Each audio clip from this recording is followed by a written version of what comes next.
ಮೊಟ್ಟೆ ಹಗರಣ. ಮೂರೂ ಪಕ್ಷಗಳವರು ಹಗರಣಗಳಲ್ಲಿ ತೊಡಗಿದ್ದಾರೆ. ಇವತ್ತು ಬೀದಿ ಜಗಳ ಆಡ್ತಾ ಇದ್ದೀರಲ್ಲ, ಮುಖ್ಯಮಂತ್ರಿಗೆ ಧಿಕ್ಕಾರ ಅಂತ ಹೇಳಿದ್ರೆ ಇನ್ನೊಬ್ರು ಮುಖ್ಯಮಂತ್ರಿ ಜೈಕಾರ ಆಗ್ತಾರೆ. ಈ ಕೂಡಲೇ ರಾಷ್ಟ್ರಪತಿ ಆಳ್ವಿಕೆಯನ್ನು ಮಾಡಬೇಕು.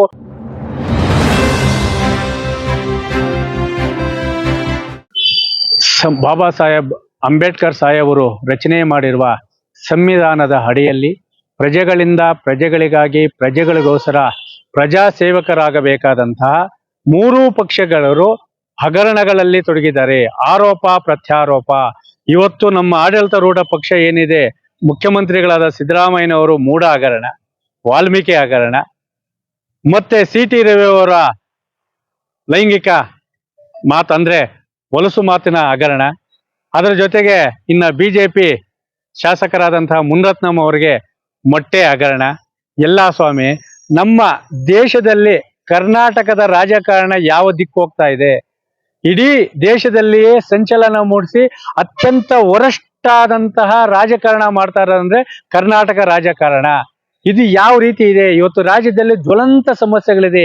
ಶಿಕ್ಷಣ ಇರಬಹುದು, ಆರೋಗ್ಯ ಇರ್ಬೋದು, ರೈತರ ಸಮಸ್ಯೆ ಇರ್ಬೋದು, ಮಹಿಳೆಯರ ಸಮಸ್ಯೆ ಇರ್ಬೋದು, ಎಲ್ಲಾ ಸಮಸ್ಯೆಗಳಿದ್ದು ಸಹ ಆ ಸಮಸ್ಯೆಗಳನ್ನು ಗಂಭೀರವಾಗಿ ಪರಿಗಣಿಸಿ ಅದನ್ನು ಬಗೆಹರಿಸಬೇಕಾದಂತ ರಾಜಕಾರಣಗಳು ಹಗ್ಗ ಜಗ್ಗಾಟದಲ್ಲಿ ಪತ್ರಿಕಾ ಮಾಧ್ಯಮಕ್ಕೆ ಪೋಸ್ಗಳು ಕಟ್ಕೊಂಡು ಇವತ್ತು ಬೀದಿ ಜಗಳ ಆಡ್ತಾ ಇದ್ದೀರಲ್ಲ, ನಿಮ್ಗೇನ್ ನಾಚಿಕೆ ಮಾನ ಮರ್ಯಾದೆ ಏನು ಇಲ್ವಾ?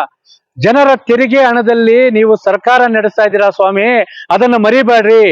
ಇವತ್ತು ಯುವಕರಿಗೆ ಉದ್ಯೋಗ ಕೊಡದೆ ಅವರನ್ನು ಮೂರೂ ಪಕ್ಷದವರು ನಿಮಗೆ ಜೈಕಾರ ಹಾಕೋಕೆ ಇಟ್ಕೊಂಡು ಅವರ ಬದುಕನ್ನು, ಅವರ ಭವಿಷ್ಯವನ್ನು ಹಾಳು ಮಾಡುತ್ತಾ ಇರೋದಂತಹ ಮೂರು ಬಿಟ್ಟ ಸರ್ಕಾರಗಳಂತ ಹೇಳಿದ್ರೆ ತಪ್ಪಾಗ್ತಾ ಇರೋದು.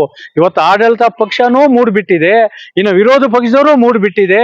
ಇವತ್ತು ಜ್ವಲಂತ ಸಮಸ್ಯೆಯಲ್ಲಿ ಯಾರಾದ್ರೂ ಧ್ವನಿ ಎತ್ತಾ ಇದ್ದೀರಾ? ಸುಮಾರು ಕೋಟ್ಯಾಂತರ ರೂಪಾಯಿ ವೆಚ್ಚದಲ್ಲಿ ಬೆಳಗಾವಿ ಅಧಿವೇಶನ ನಡೆಯಿತು. ಅದ್ರಲ್ಲಿ ಏನ್ ಸಮಯ ಮಾಡಿದ್ರಿ? ಏನ್ ಚರ್ಚೆ ಆಯ್ತು? ಆರೋಗ್ಯವಾದ ಚರ್ಚೆ ಆಯ್ತಾ? ಅನಾರೋಗ್ಯವಾದ ಚರ್ಚೆ ಮಾಡಿ ಇವತ್ತು ಯಾವ ರೀತಿ ನಮ್ಮ ರಾಜ್ಯದ ರಾಜಕಾರಣ ಇಡೀ ದೇಶದಲ್ಲಿ ತೂ ಛೀ ಅಂತೇಳಿ ಛೀಮಾರಿ ಆಡ್ಕೊಳ್ಳೋ ಮಟ್ಟಕ್ಕೆ ನೀವು ನಡ್ಕೊಂತ ಇದ್ರಲ್ಲ, ನಾಚಿಕೆ ಆಗಲ್ವಾ ನಿಮ್ಗೆ?